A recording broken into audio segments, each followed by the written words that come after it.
Bien, vamos a pedirle a Ricardo Alfonsín que mezcle las cartas. Gracias, Diego. Muchas gracias. ¿Nos tuteamos? Sí. ¿Podemos? Podemos tutearnos. Porque yo ¿Jugás a las cartas? sos unos años mayor que yo, nada más. Si no Poquito, te llevo muy pocos años. Hace rato ya no juego más las cartas. ¿No? Cuando Un era truquito chico. en las vacaciones. Me aburre. ¿Te aburre? Ahora me aburre. Estas son divertidas, ¿eh? Sí, ya las he visto. Estas son divertidas. Son medio complicadas. Voy a cortar, porque si no... Sí, pues se pasa el tiempo, sí. Sí, para que no parezca... Bueno, vamos a ponerlo... Ahí me gustó. Espero que Ahí haya... vamos. Y va a repartir 3 para cada una. ¿Seguida? Vamos a hacer quiera. así. ¿Cómo fue el viaje al Vaticano? 3. Ya está, 3. 3. Ponemos esta acá. Ah, Esta acá. Bien. ¿Cómo estuvo el viaje al Vaticano? ¿Bien? Bien, muy bien. ¿Te imaginas que, bueno, habrá que esperar, no sé, ojalá no, pero 2000 años para que ocurra algo parecido? Bueno, un papa argentino, latinoamericano y que se llama Francisco, con lo que representa San Francisco de Asís. Vos no decís que es un papa peronista. No sé si fue peronista o no, no lo sé realmente porque tengo informaciones encontradas, digamos. Bueno, el juego es así, vamos a dar vuelta a cada uno una carta y vos a tu criterio vas a decir quién gana. Es un balotaje. Sí, ¿quién gana? Una u otra. ¿A quién elegiría? Exactamente, A ver, ¿quién de esas dos cartas gana? A mí me toca Pino Solanas. Ah, la miércoles, a ver, che. ¿Quién es este? Máximo Kirchner. Bueno, no son rivales en ese sentido, pero con Pino. Pino, sí. Bien, es mía la carta, gano 1-0. Ah, bueno, así es. Bueno, está bien, gane. ¿Hay alguna razón, importa. alguna explicación de por qué Pino y no Máximo Kirchner? Bueno,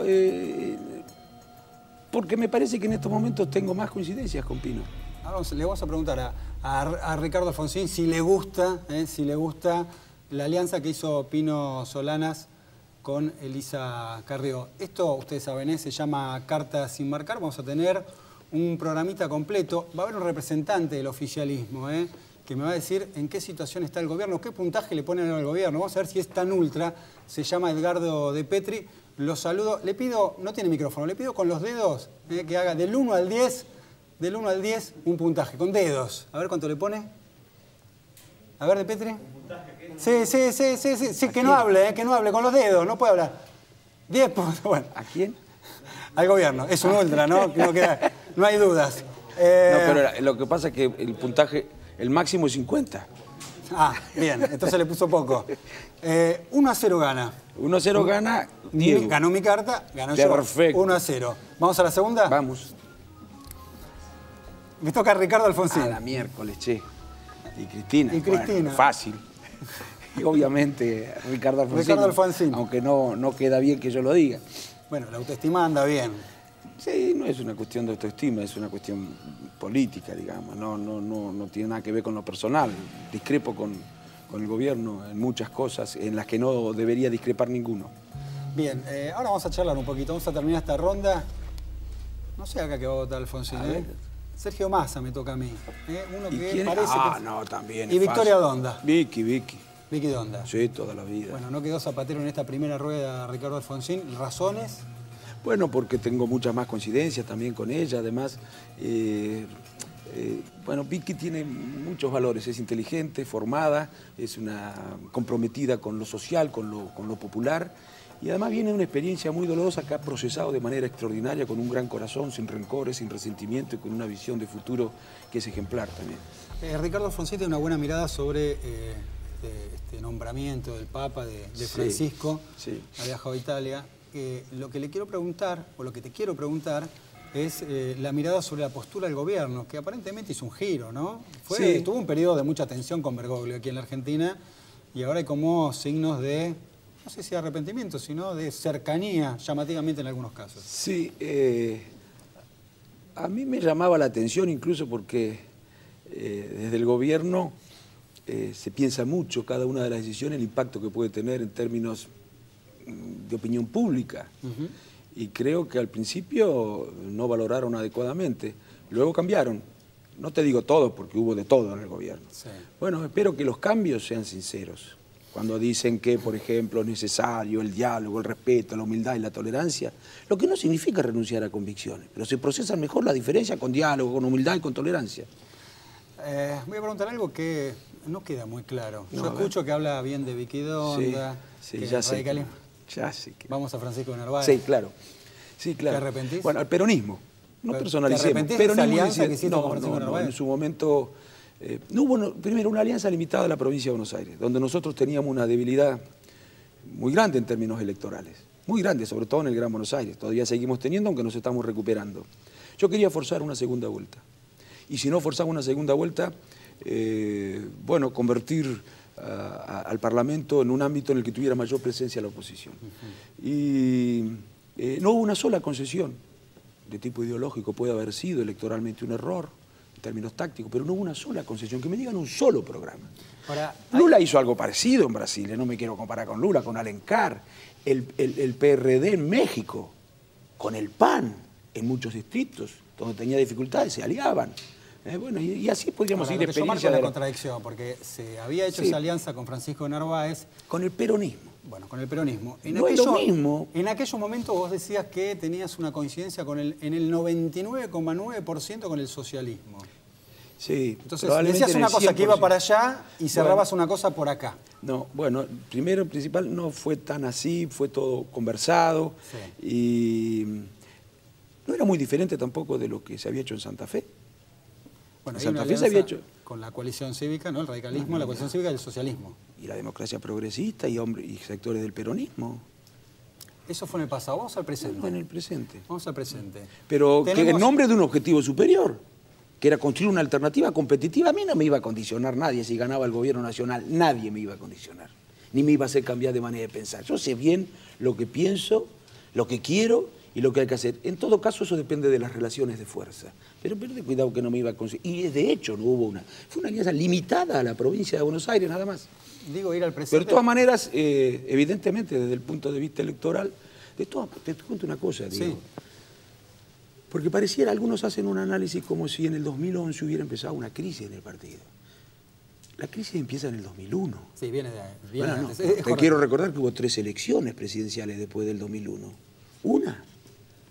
En la primera sacamos el 2% de los votos, no por candidato. Sería injusto y deshonesto decir eso, porque el partido estaba en crisis. En la segunda no pudimos llevar candidato propio, tuvimos que columnado entrar un hombre del peronismo. En esta pusimos un sector del peronismo y lo que yo iba recorriendo las villas del Gran Buenos Aires era peronismo, que sociológicamente es muy distinto a otros partidos, era peronismo, y pusimos un sector del peronismo detrás de un candidato radical por primera vez en la historia, pero además sacamos 2,5 millones de votos. Con respecto al pasado, candidato propio, y contra el 2% tuvimos un progreso importante. Pero además con respecto a las elecciones que ese mismo año se habían hecho con anterioridad, por ejemplo, en Capital habíamos sacado el 1,85%. Nosotros sacamos el 10% en Capital. ¿Puedo ir al presente? Al presente, pero vos me mandaste al pasado. Veo de todas maneras no lo repetiría, evidentemente. No lo repetiría, no. Bien. Hay algunos radicales que cierran con Macri. Pose. Y hay otros radicales, como el propio Ricardo Alfonsín, que dice públicamente que le gustaría hacer algo con Margarita Stolbizer en la provincia. Otra vez me vuelvo a perder. Bueno, te cuento. No es tan fácil, no es difícil orientarse, para nada.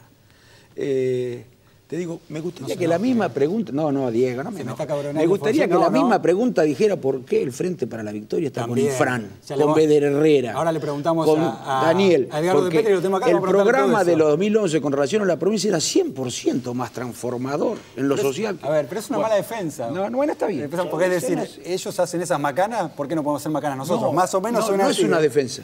No es una defensa, es una sugerencia de que hagan la misma pregunta, nada más. Bueno, que juguemos con la misma vara. Lo vamos a hacer. No es una defensa, para nada. Ya la defensa la hice y la crítica la asumí. La crítica la asumí. Bueno, la autocrítica, digamos. El otro bloque así escucha la pregunta que le hacemos de Petri. Pero no me contestó, porque unos van con Macri y otros primero te agradezco la pregunta. Mira, ya pasó, algunos se fueron, incluso Gustavo se fue con el kirchnerismo. Sí, era un radical K y ahora es un radical macrista. Bueno, por eso. Bueno, yo creo que comete un error muy grande, no en términos personales, en términos políticos, porque para mí lo que necesita la Argentina es construir un adecuado sistema de partidos. No existe hoy en la Argentina un adecuado sistema de partidos. Existe el partido de gobierno, dominante, hegemónico, y una profusión de partidos en la oposición, ninguno de los cuales está en condiciones de garantizar alternativa o alternancia. Muchos de los problemas que tenemos tienen que ver con la inexistencia de un adecuado sistema de partidos, aunque la sociedad a veces, una parte de ella, no lo comprende. Entonces lo primero que hay que hacer es construir una alternativa progresista que reúna a todos los que piensan igual y están trabajando separados. Por supuesto, no se puede construir un partido político que trascienda el 2013, que trascienda el 2015, una nueva fuerza, entre quienes piensan diferente, eso duraría muy poco, pero además desde el punto de vista electoral sería vulnerable por sus inconsistencias programáticas. ¿Cómo me pasó a mí? Hay que aprender de las experiencias. Bueno, y por otro lado te digo, decían que en el partido, y vos también decís, están estas posiciones. Sí. Lo que no se dice, y si no se dice esto, no se dice todo, y si no se dice todo, se dificulta la comprensión, es que esas posiciones son absolutamente minoritarias. A ver, nosotros con relación a la provincia... No son decisiones partidarias, sino personales. Personales. Nosotros decíamos en la provincia que esa posición, la de Gustavo, a quien lo respeto y tengo afecto por Gustavo. Tengo afecto, en serio. Pero que eran absolutamente minoritarias. Y dale con la misma historia. En el radicalismo hay distintas posiciones. Fuimos a la convención. La convención tuvo que expresarse sobre la estrategia electoral o política de alianza. El 100%, por unanimidad. No tuvieron los convencionales de Gustavo. Todos los que estaban, cerca de 170, Gustavo tenía 20 y pico, creo. 170, recuperar el partido, afirmarnos en nuestras propias identidades y en todo caso iniciar conversaciones con fuerzas afines que definimos como socialdemócratas, tal vez para la audiencia centroizquierda sea más explícito, más claro, más gráfico. Vamos a hacer una manito más. Yo no quiero, porque dale. Precalentamiento lo perdió Alfonsín, no quiero dejarlo derrotado. ¿Cómo lo perdí? A ver. Sí, lo perdí. 2-1 gané. Y está bien que ganes vos. Hay que contar, Hay que dejarle ganar al dueño de casa siempre. No, bueno, ¿cuántas repartimos? ¿2 más para cada uno? Ah, 2 más, listo, ¿Está bien? Listo. A ver, ya me vas a complicar, estoy seguro. Vamos a hacerlo bien. Estamos en Pascua. No me digas felices Pascua, porque esto... Se lo puedo decir cuantas veces me piden que lo diga. Tráigame el mazo y lo ponemos acá. Un huevo, Sí. Muy rico.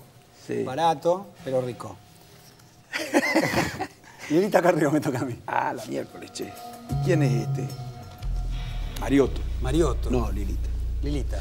Más allá de las diferencias que tengo, que son muchas y se han ido acentuando con el tiempo, por la cuestión que tiene que ver con valores que comparto con ella, más allá de que tenga diferencias acerca de cómo los defiende, incluso a veces tiene una mirada para mí que parte únicamente desde esos valores, sí. Y es muy importante, pero también hay que considerar otras cosas. A pesar de esa diferencia, digo, Lilita... ¿Podría compartir un frente con Lilita? Bueno, ella no ha querido. ¿Y con Macri? No, bueno, a ver, no personalicemos, porque es horrible. Una vez me hicieron la misma pregunta, yo dije, bueno, con el PRO, pero como no los conocían mucho en esos tiempos a los partidos, y por economía del lenguaje dijeron, Ricardo Alfonsín pone límite a Macri. Yo no pongo límite personal. ¿Con el PRO? Bueno, a ver, como decía recién, hay que reconstruir un sistema de partido. No existe hoy un adecuado sistema de partido en Argentina. Si queremos reconstruir una alternativa, tenemos que construir una alternativa al oficialismo, tiene que ser entre fuerzas afines, si no, no trasciende, si no es puramente electoral. Y creo que no tenemos coincidencia, yo lo respeto, bien. No me siento dueño de la verdad, bien. Pero pienso, hasta que no me demuestren lo contrario, seguiré pensando como pienso, es diferente en muchas cosas a lo que piensa el PRO. 1-0 en esta segunda ronda, ¿eh? Voy yo. Pues vos, ganando de vuelta. Vamos, me toca Guillermo Moreno. A ver si Alfonsín gana esta ronda. A ver quién le toca. ¿Quién le tocó ahí? Daniel Scioli. Daniel Scioli y Guillermo Moreno. A ver cómo se juega Ricardo Alfonsín, en esta partida. ¿Cuántas más tengo para elegir? No, acá termina y estamos jugando el huevito de Pascua. Frente a la crisis que existe en la provincia, sí. Para que lo ayuden y le manden la plata, para que resuelvan los problemas que tenemos todos los bonaerenses, a Daniel. Ayúdenlo. Bien. Porque es ayudar a los ciudadanos de la provincia de Buenos Aires. ¿Usted cree que le están haciendo una cama a Scioli de parte del gobierno nacional? No sé, creo que están muy contaminados por la interna. Bueno, no se hacen interna cuando se está en la gestión, menos a 2 años. Bueno, está claramente hay parte de la interna. Le vamos a preguntar de Petri eso también, quédese tranquilo. Bueno, quédate tranquilo. ¿Vamos a desempatarlo? Porque alguien se tiene que llevar el huevo. Una para Alfonsín, una para mí. A ver, te le digo. A ver, Amado Vudú. Me tocó a mí, vicepresidente. Y Hermes Wiener. Wiener. Me gané. Se lleva el huevo. Se lleva el huevo. Hermes, por supuesto. Alfonsín, ¿me puede decir Felices Pascua? ¿Por qué se puso...? Felices Pascua, no, porque nos pegan con eso. Yo te voy a decir una cosa. A ver. Diego, mira. En ese momento había un amotinamiento. Sí. ¿Cuáles eran los riesgos que existían? Que el presidente de la República, cuando fue, que algunos le decían no vaya porque lo van a matar, lo asesinaran. que hubiera un enfrentamiento entre dos bandos de los ejércitos, con 100 cajones por un lado, 100 cajones por el otro el día siguiente, que hubiera habido un golpe que destituyeran al presidente, o que hubiera habido, si dejaba que fuera la multitud, la gente, la sociedad, el pueblo, a enfrentar a los carapintadas, podría haber ocurrido otra masacre. Y usted, o vos, querés que nos diga felices Pascuas cuando regresó, porque ninguna de esas cosas ocurrió y no hubo una sola concesión. Lo de las leyes de viento de vida y obediencia final estaban dichas de antes, ya lo había dicho en la perdiz durante la campaña. Y fue una cosa que tuvimos que hacer porque la relación de fuerza nos obligaba a eso. La política es relación de fuerza, si no es voluntarismo, es relación de fuerza. El partido militar todavía estaba fuerte, hoy es más fácil, hoy es como condenar los crímenes del siglo XIX. Hoy es más fácil, nosotros los teníamos en los cuarteles con los tanques, los Mauser, y todas las armas apuntando al corazón de la democracia. E hicimos lo que no se hizo en ningún lugar del mundo. No los veo reconocer esto. Esta es una mezquindad.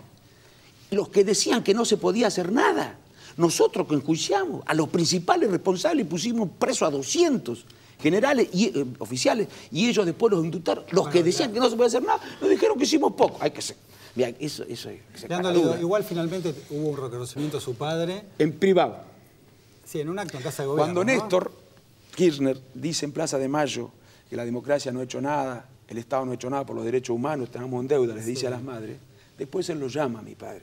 Pero todos los que hacemos política sabemos lo que es en una asamblea insultar, agredir y después en privado decirle, che, te lo dije, perdoná, me estuve mal, se me salió la cadena. Cuando se ofende públicamente, se reconoce después la ofensa pública. Con un número. Pero no es demasiado importante tampoco. Quiero terminar esta charla con un número. Sí. ¿A qué puntaje le pone el gobierno de Cristina Kirchner? Ay. De Petri le puso 10 ya, antes de empezar. No, ni soñando. Le pondría un 3 en República, instituciones, que también tiene que ver con lo económico. No entienden esto. No entienden. Bien, es un no aprobado eso. No, y un 5 en economía. Sí. Y un 7 en preocupación, o 7 en preocupación por lo social. Y eso me da... También por lo social. Creo que podríamos tener muchísimo más en lo social, muchísima más consistente la economía con relación al presente y al futuro, con muchas más potencialidades en el futuro, y en la República muy mal. Bueno, se va a marzo, según Alfonsín. Muchas gracias por venir. No, al contrario. Y le digo felices Pascua de corazón. Felices Pascua de corazón también. Gracias, Diego. Luego, muchas gracias. Nos vamos a un cortecito y después venimos con Edgardo de Petri, que le vamos a preguntar lo que le íbamos a preguntar, más lo que nos pide Ricardo Alfonsín.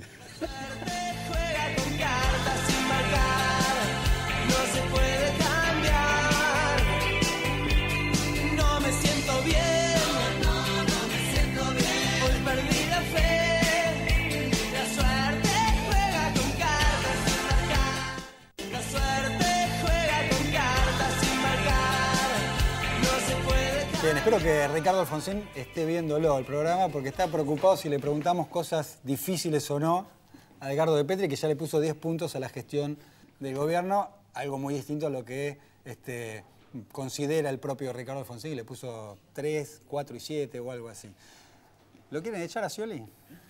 No, ¿por qué lo vamos a echar a Scioli? ¿Por qué lo vamos a querer echar a Scioli? Scioli es el gobernador de la provincia de Buenos Aires, ha acompañado este proyecto durante todo el tiempo que desde Néstor Kirchner lo promovió vicepresidente de la Nación, después gobernador de la provincia, volvió a ser reelecto. En todo caso, con Scioli tiene aspiraciones personales y donde nosotros lo que planteamos es que no hay ninguna posibilidad ni de Scioli, ni de ningún gobernador, o intendente, o dirigente social o sindical de resolver sus expectativas políticas personales sin construir ese liderazgo con Cristina Fernández de Kirchner. Uno escuchaba hoy a Diana Conti. Que es la síntesis del movimiento. A Diana Conti, colega, diputada también, que decía, bueno, no lo queremos echar, lo queremos disciplinar. Es una opinión de Diana Conti, a la que respeto, la compañera. No, mire, nosotros... A ver, hoy la prioridad nuestra es consolidar el modelo económico, político y social que está en marcha. Y sí hay que tener un explícito y claro reconocimiento sobre el liderazgo de Cristina. Cristina Kirchner es síntesis de las mejores experiencias de los gobiernos populares que tuvo la Argentina, incluyendo el gobierno de Perón.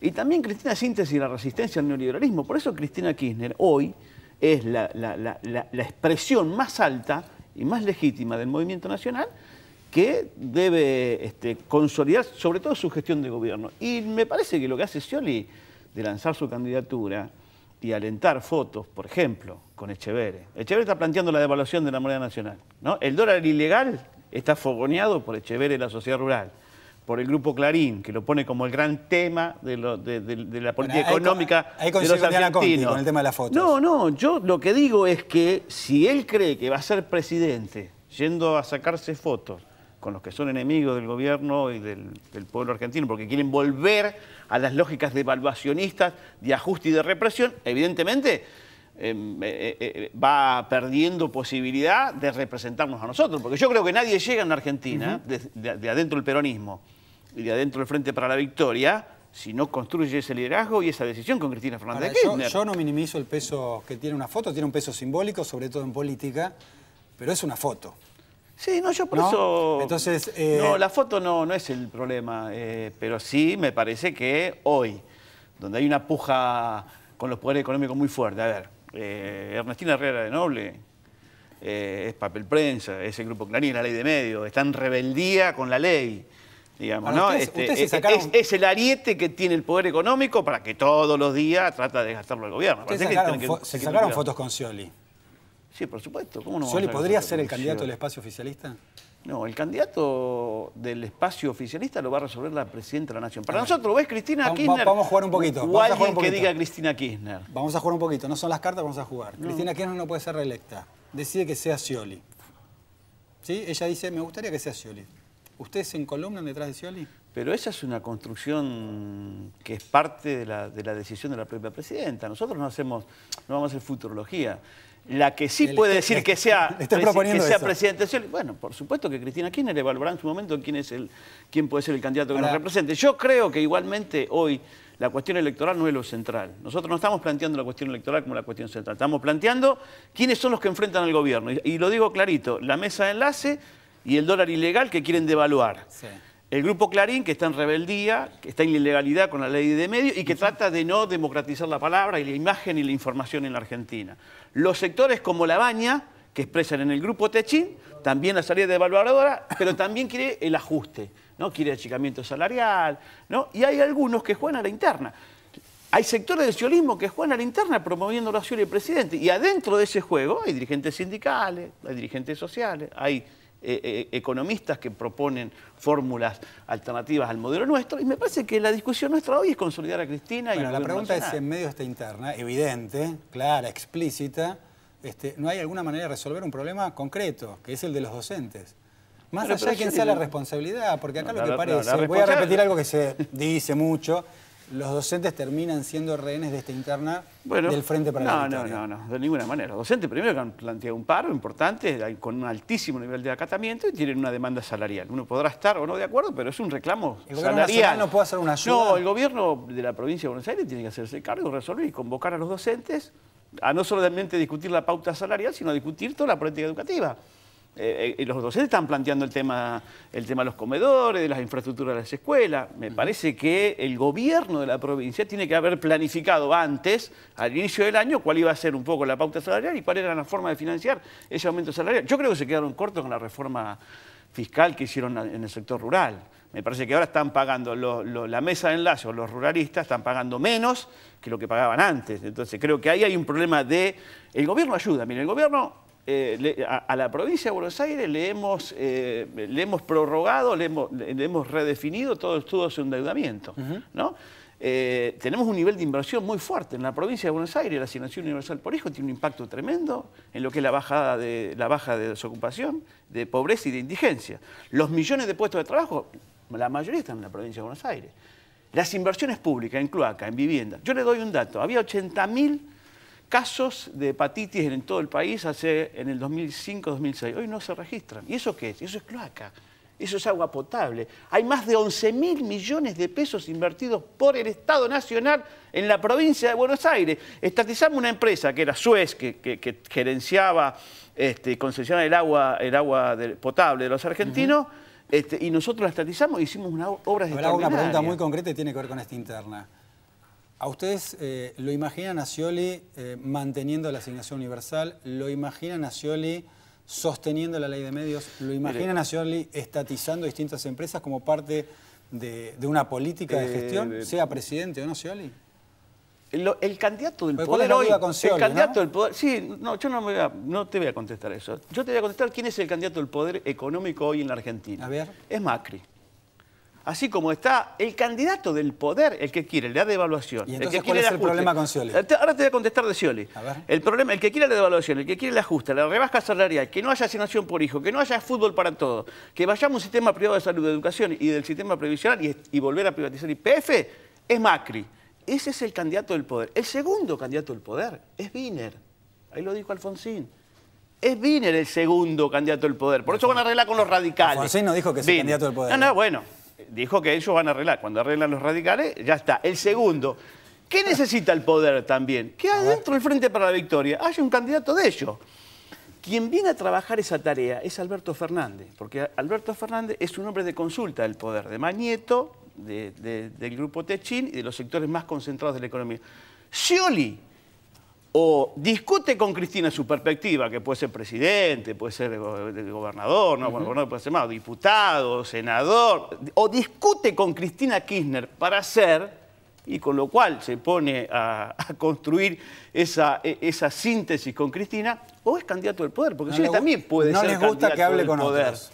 No, porque ni con Cobos, él se ofrece también ni con Alberto Fernández, ni con nadie. Bueno, me parece que él tiene, yo no lo veo a Scioli rompiendo un acuerdo electoral y no creo que Scioli, que Daniel Scioli pueda ser hoy expresión del poder económico. En los hechos concretos, no las palabras y las fotos, los hechos concretos.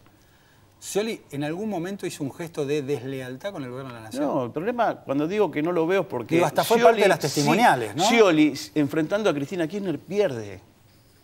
No gana.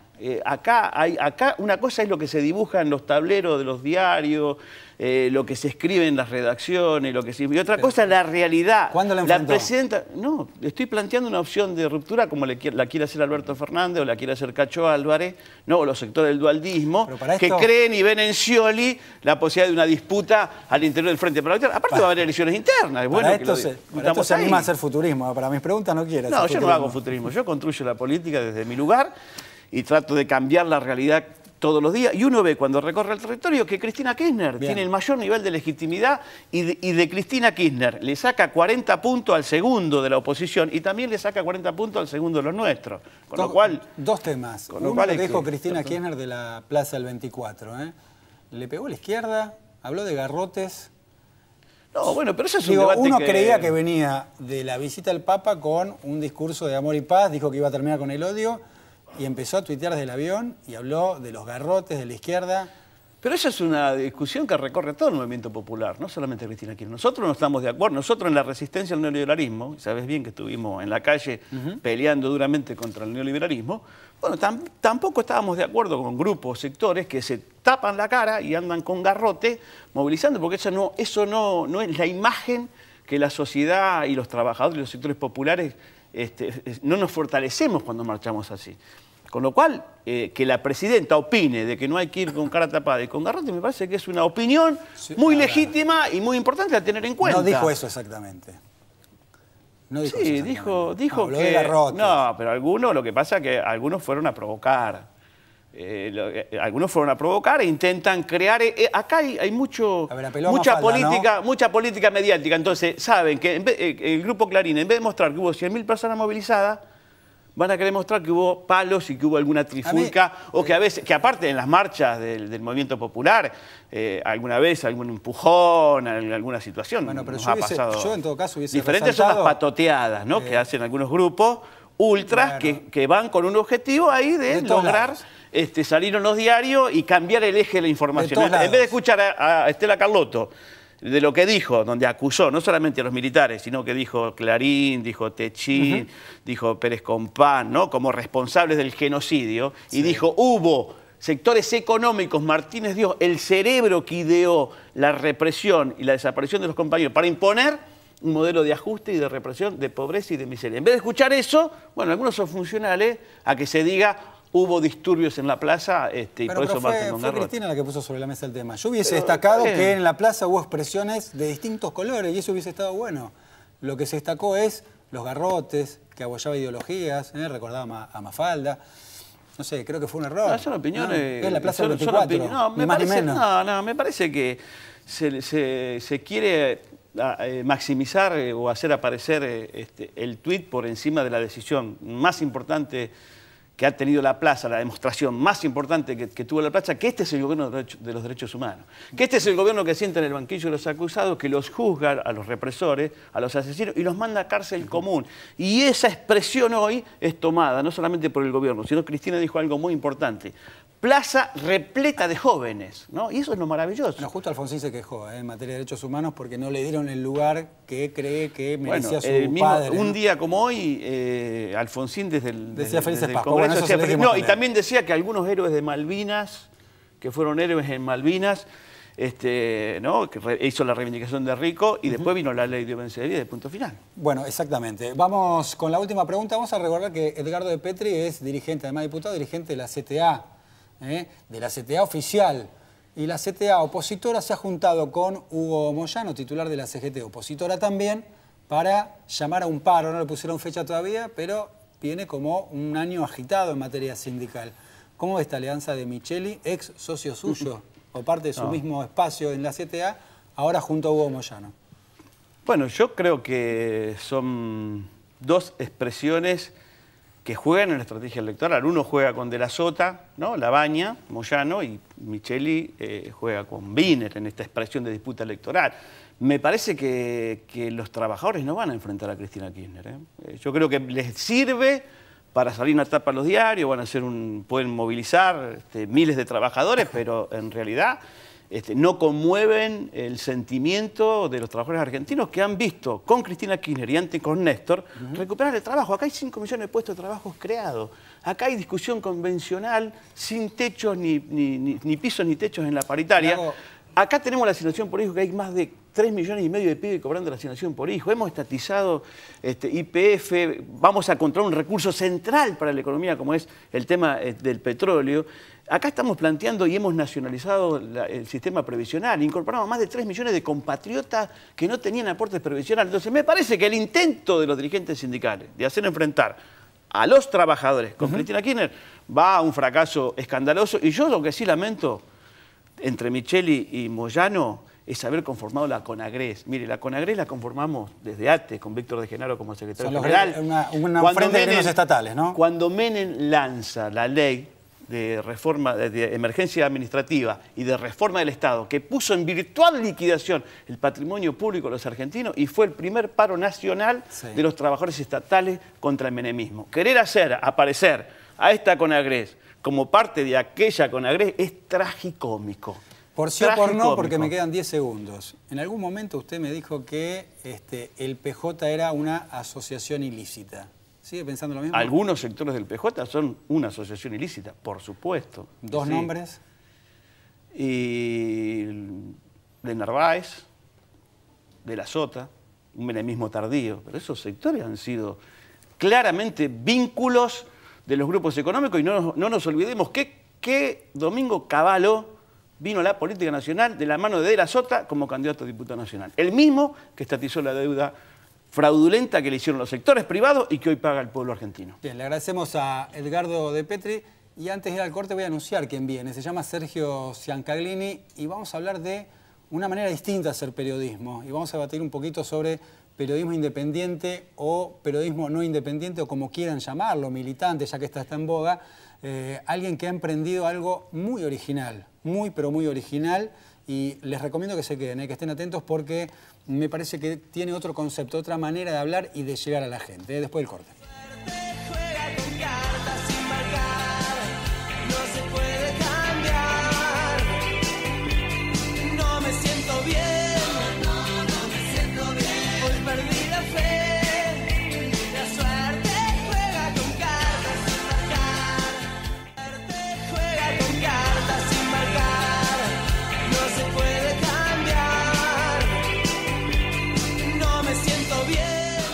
Bien, eso que están viendo es parte de la creación de la cooperativa La Vaca. Nosotros estamos con uno de los fundadores, Sergio Ciancaglini, que junto a Claudia Acuña crearon esto, ¿sí?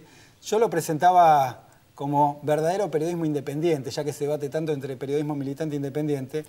Y lo digo porque una cooperativa está menos atados a intereses corporativos, al dinero del poder. ¿Me confundo o no?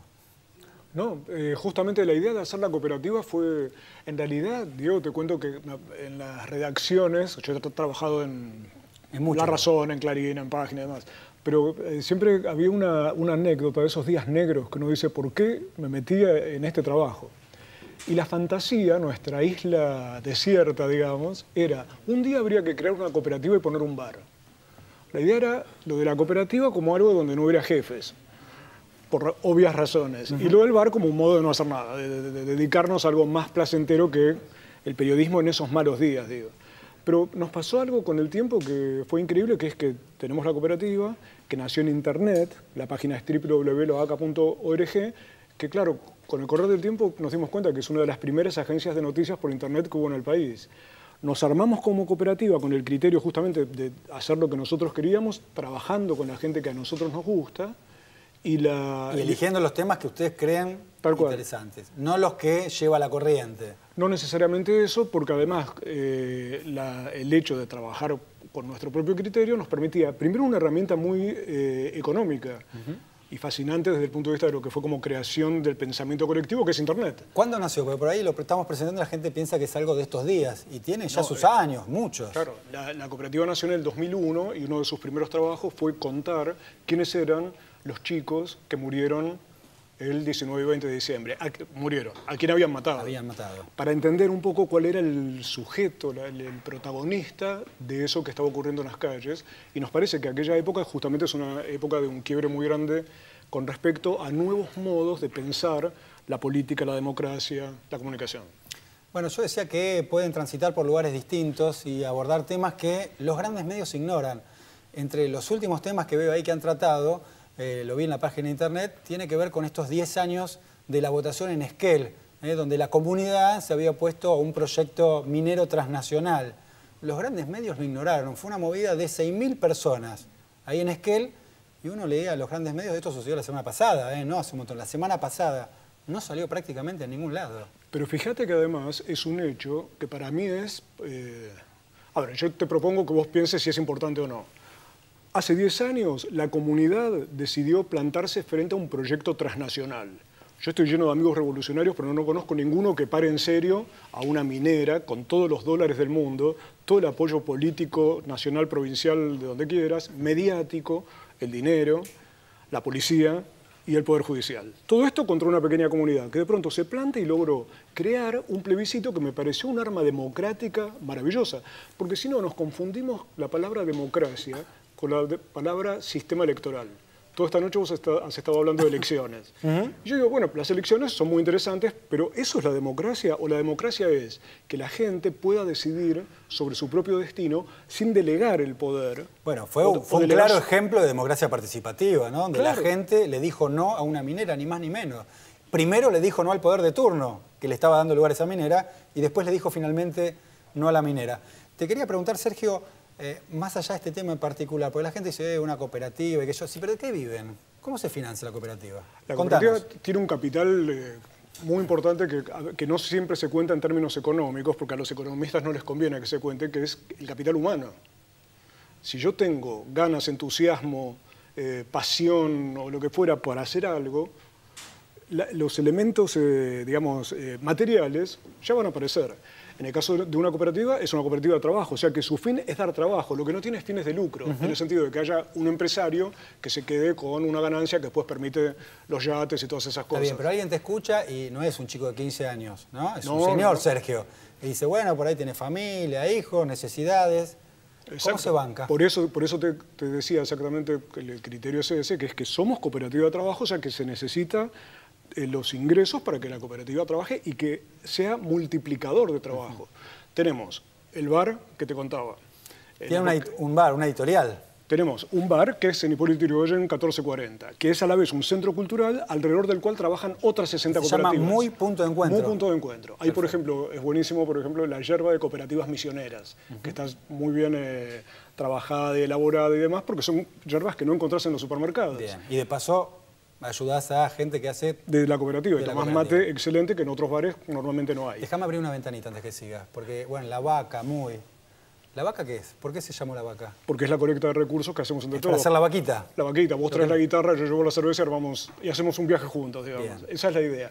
La revista Mu es una revista que a nosotros nos permite también acceder a la cuestión de publicidad de distinto tipo, de universidades, sindicatos de todas las áreas, o sea, CGT, CTA, oficialista. ¿Y hay alguna que le digan que no? No, a veces alguien que nos diga que no por el contenido de la No, revista. a ver, ¿viene Macri o viene Cristina Kirchner para poner las referencias nacionales o de ciudad con un manojo importante de publicidad? Bueno, queremos ponerte 3, 4 páginas de publicidad, X cantidad de plata. ¿Ustedes dicen que no? Nos ha ocurrido, ¿sabes dónde? Con Internet.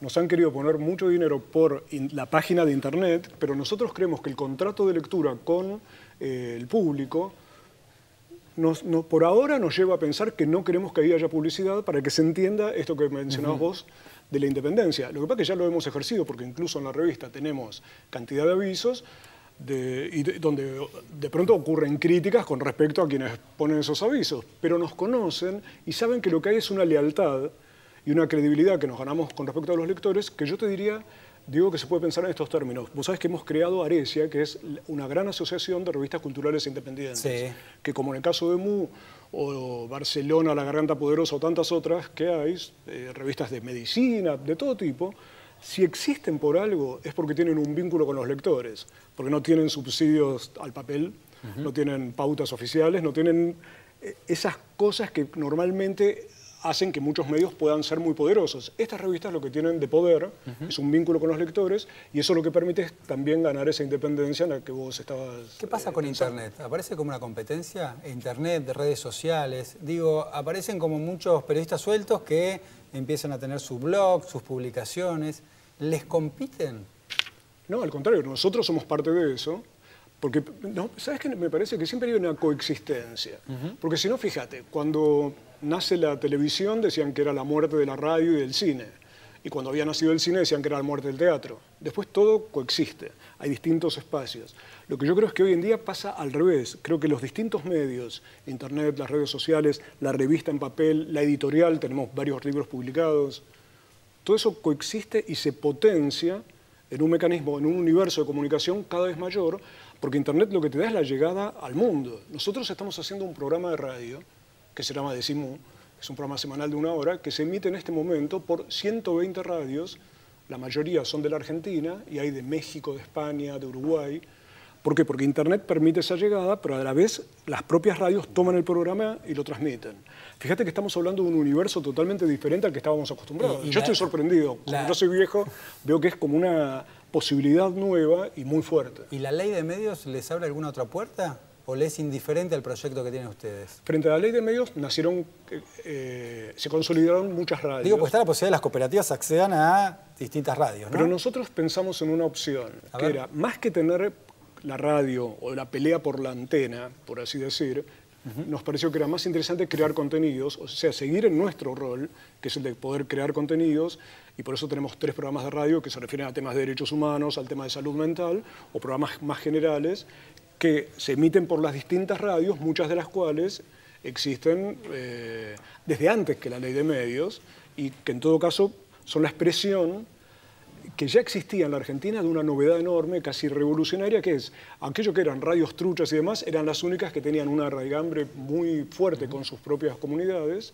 y la ley vino a reconocer esa situación. Para vos que estás hace mucho tiempo en estos proyectos, ¿cómo ves los medios comerciales? Trabajaste en Clarín, decías en Página. ¿Cómo ves vos ahora esos medios? Mirá, los veo muy mediocres, pero aparte es lo que no estoy diciendo nada que no me digan a mí, mis amigos y compañeros y colegas de esos medios, que siguen siendo mis amigos y mis colegas. Hay un periodismo de escritorio que no se mueve, que no va a los lugares, como vos pusiste el caso de Esquel, te podría nombrar lugares que la gente ni sabe en dónde están. Loncopué, que es un proceso increíble que está ocurriendo también con una comunidad y pueblos originarios ejerciendo modos de democracia más directa frente a procesos económicos que afectan su vida. Famatina, Tinogasta, Perito Moreno en Santa Cruz, es enorme. Ahora, yo he ido a todos esos lugares, tengo el privilegio de decir, tengo riñones resistentes, me voy en micro y ahí podemos viajar a estos lugares a los que jamás ha ido lo que se llama la prensa comercial. Y eso que Internet lo que propicia es precisamente que se haga cada vez más periodismo de escritorio. Hay periodismo de periodismo. La gente ve noticias por Internet y las reproduce. Pero un dato que vos debes saber, además, el que está en el escritorio hace las notas por teléfono. Pero en el teléfono ya ni siquiera habla con el candidato o con el ministro, sino con el vocero del candidato o el ministro. Quiero decir, muchos medios se han convertido en pata menor de otro negocio. En alguna época eran medios familiares o de una empresa periodística, pero hoy en día esas empresas en realidad son una parte menor de un negocio mucho más alto, que a lo mejor es de entretenimiento, de espectáculo, de tráfico de armas, de cualquier cosa, no sabemos de qué es, pero el medio periodístico ha perdido, nos parece, y creo que esta bisagra ocurrió con el fin del menemismo, pero todo ese momento que llamamos neoliberal, me parece que cambió la genética de los medios. Bien, Sergio Zanclarini, abordando, transitando por un periodismo independiente, alternativo por lo menos.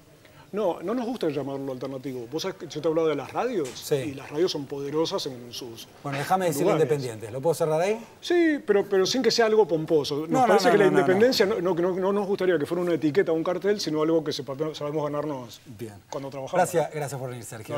Muchísimas bueno, gracias. Ustedes saben, nos reencontramos la próxima semana, 22 horas, el mismo día, aquí por CN23. Chao.